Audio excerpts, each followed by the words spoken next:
How to track someone in Google Maps. Hey everyone, welcome back to the channel. If you're new here, don't forget to hit the subscribe button and turn on the notification bell to not miss any updates. So, if you want to track someone else's location, he or she must share the location with you. So, I'll first show you how to share location. So, first things first, open up your Google Maps and go to your profile icon on the top right. Scroll down and there you'll find location sharing. Go ahead and tap on it. Now here, tap on share location. This shares your real-time location with your friends and family that you want to share it with.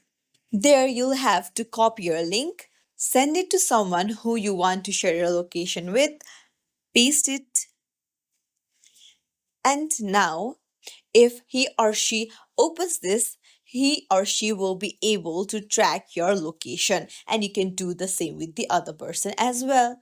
If you found this tutorial helpful, don't forget to like and subscribe to our channel for more helpful tips and tricks. Thank you for watching. See you in the next video, everyone.